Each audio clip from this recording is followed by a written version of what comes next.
Hey guys, it's me, MTG Angel, and I wanted to talk about how to get into TCG investing. This is going to be a kind of beginning point, starting point for anyone coming into this. Maybe you can send it to a friend, or maybe someone who's kind of into TCG just doesn't understand or doesn't know how to get into it, or maybe you're in the mindset of a scalper and you're trying, scalpers are bad and you're trying to get out of that.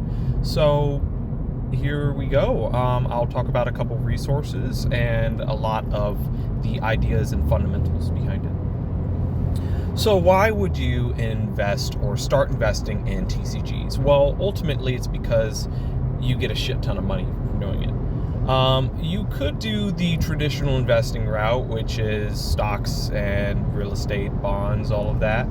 But I would say not only do you need more capital for a lot of those opportunities, but there's a lot more risk in them. TCGs, the investments are almost guaranteed at this point if you have a proper strategy and you just kind of follow what everyone's doing, because of the way that supply and demand works. If you haven't taken an accounting class, supply and demand is the two forces of market. So if you have an item, there's going to be supply and there's going to be demand, and both of those things will fluctuate, and depending on how those two interact with the product is where you get the price. So TCGs, the way it works is people will destroy the product, which reduces the supply just automatically over time. Whereas something like a stock, the supply is never truly destroyed, so at any point everyone can just start selling it, and the supply can meet the demand and the stock can go to zero. Whereas in a TCG, because the supply is being constantly destroyed, the price can almost never meet the demand, because this thing, let's say there's only like 100 left in the world. Well, there's someone that wants to buy that for the price that it came out for, let's say 10, 20 years later into the future. So that's why a lot of these TCG products are inevitable to go up, not only just a little bit, astronomical. And a lot of Pokemon people will tell you that these investments just completely pop off, change their life, and make them rich. The problem with it is it's a very conviction-based thing, where no one that you tell, hey, I'm investing in cards, is going to say, that's a really good idea. No one's going to tell you that. It's going to be seen as like, what are you doing, dude? Like, you're wasting more money on those cards. Like, what are you doing? You're going to lose all your money. Now there needs to be some discipline in it. You can't just start doing your own supply. They call it cardboard crack for a reason. You can't just start ripping all your product. You're not going to make money. So how do you do it? Well, you've got to just buy and wait. People say 3 to 5 years. I think that's the main thing that's kind of circulated in the Pokemon community. Be prepared to wait 3 to 5 years. Whereas, to be honest, some of these investments pop off in a couple months, sometimes instantly, sometimes it's a couple months, a year or 2, 3 maybe. But through that time, almost everything I've bought after a couple years out has gone crazy, except for singles. Singles don't have the same amount of success because singles don't get destroyed, not in the same way. Singles are pretty perseverant, and as supply goes down for any of the sealed items, the same amount of supply is increasing for the singles. So that's where the supply is going. It's being transferred into singles. So that's why, singles, they can be good investments, specifically top hits and something that might be an upcoming, combo piece or strong staple, or maybe something that's like a reserve list Magic the Gathering card, top hits as in like the chase hits for Pokemon. They definitely can be, it's its own thing, but it's not as guaranteed as sealed, in my opinion. So, how to start learning a little more about it? It's weird because a lot of people in the TCG community learn a lot from people like Rudy from Alpha Investments and Nostalgianomics, but then they don't ever really shout them out. And I would say going through their videos and their content, their older videos, they all stand the test of time for the most part. So check out some of Rudy's Pink Visor videos, or just any of his videos that he's really going into these long in-depth discussions, the several minute long ones. He's an interesting character, so you might not like him at first. So check him out, maybe come back to him, keep your mind a little open to him. And Nostalgianomic, he specializes in Pokemon. So definitely, Pokemon Sealed is his specialty. So he talks a lot about that and kind of the market dynamics, and it's kind of the Rudy playbook, but translated to a Pokemon audience. So definitely check them out, depending on how you align. Rudy's a bit more broad, but he's definitely much more successful than almost any of the content creators you will ever see. So yeah, a little bit more about sealed investing. But first, let me know what you are doing in the comments. Are you an investor already into TCGs? Maybe you invest but not into TCGs and something else. What's your biggest investment? Let me know in the comments, and give me a like and subscribe if you want to see more stuff like this. This is kind of how my channel videos go. I just kind of dive into investing topics for TCGs specifically, but a couple times it's been some of the other alternative investing, such as crypto. So yeah, let me talk a little bit more about sealed investing. So really the strategy you need to learn is a couple things. One is you still need to live your life. So accept that, embrace that. You're not going to be eating top ramen and just sleeping on the streets and saving every penny. You might go out and buy some shots at the bar. $30 for a shot of alcohol is never going to be a good trade, but you're living your life, you're enjoying yourself. So with some of the leftover money, especially if you're already in the TCG ecosystem, some of the leftover money you have, buy a little bit of sealed, and if you're already going to buy some to open, buy a little not to open. Try it out. Try just holding on to it for that targeted 3 to 5 years, and in that time, your mindset will change a lot. Especially if you haven't gone through it. And even if you have, over time your mindset just changes. And you start to really open your eyes on the time value of money. Because yes, $100 today might be 3 shots at the bar. But that same $100 in 5 years could be 500. It could be 1,000. And yes, those are crazy multiples, and they happen all the time with TCG investing. So really just going through the motions, buying not just one, but more than you want. Take a contrarian mindset to it. If something is going down a lot in price, it's on super clearance. That might be the perfect item for you to buy. Specifically if it has booster packs that they'd want in it. Some of these items, if they don't have any booster packs, I don't know if I would really be buying and holding on to. But for the most part, if it's something that has booster packs and it's sealed, or if it has some limited art, or it's it's kind of skewed as a collectible item. And some of these items, even though yes, it's a forced collectible, but hey, technically all trading card games are forced collectible. So consider buying not just one, not just two, not just three, but as many as you can buy, but as affordable as possible. And just go through the motions. It could be an expensive item. It doesn't have to be something that's modern or just came out or as cheap as possible.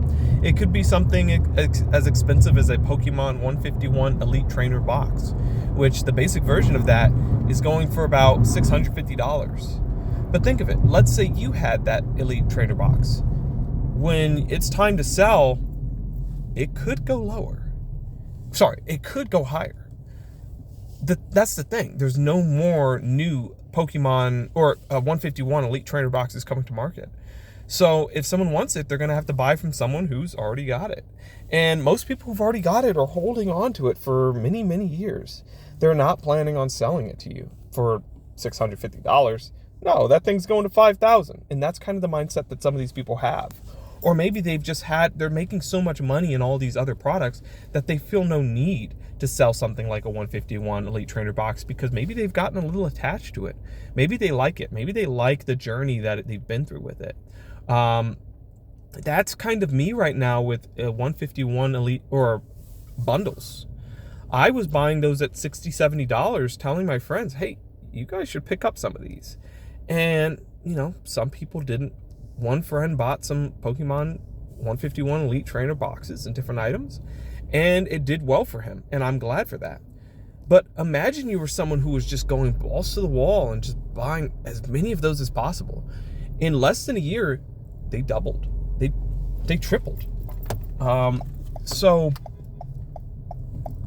really, it's just find some items that you like.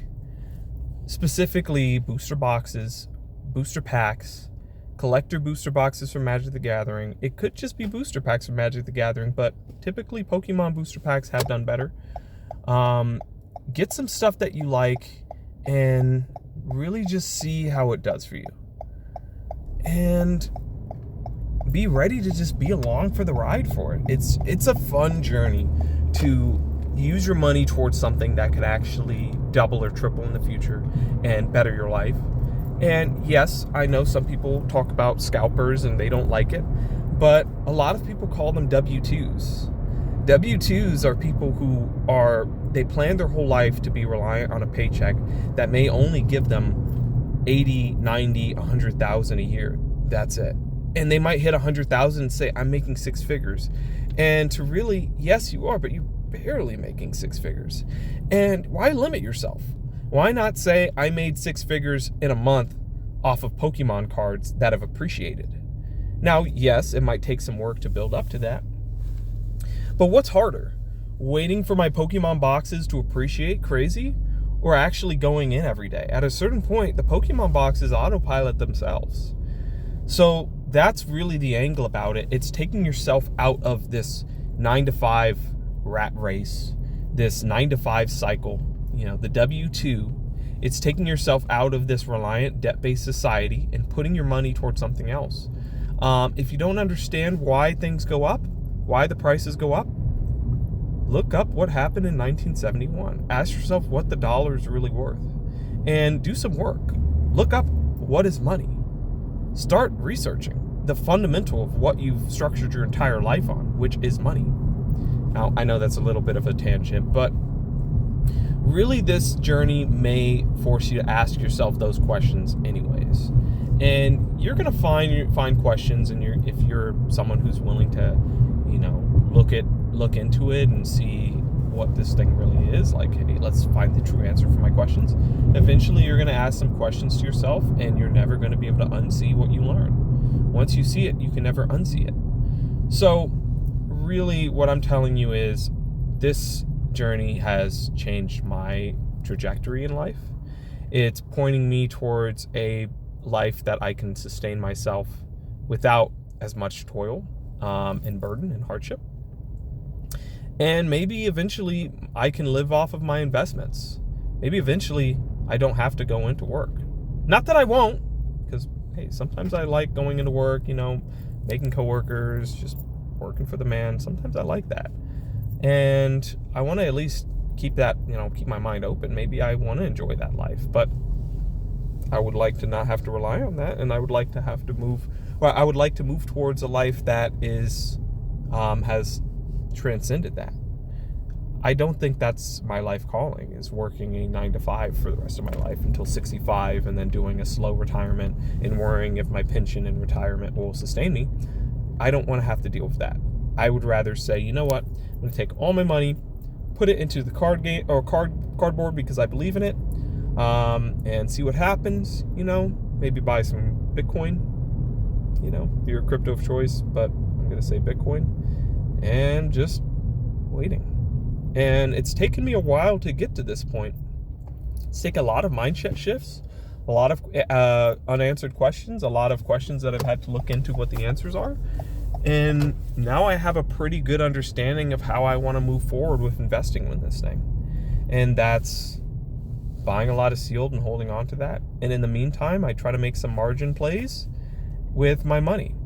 Something drops and I buy a little bit. Maybe it doubles or triples pretty quickly and I sell it and look towards another thing. Other things, it doubles, triples, and I said, that thing's going to 3,000. I'm holding on to that. And just stacking up those type of conviction plays. That's pretty much it, guys.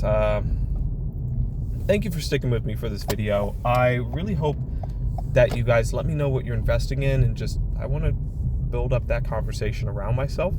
That's really what this channel is to completely try to immerse myself in the conversation of, let's fix your life starting with the most fundamental need, which is going to be money. I know this society has boiled a lot of things down to money,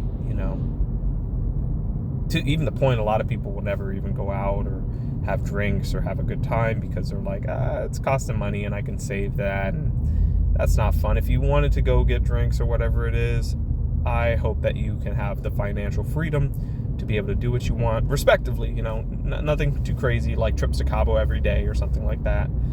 Just, hey, I want to get some drinks and I don't want to have to look at the receipt and sweat a little bit. I just want to, get the drinks and move forward. And so I hope you guys can do that for yourself.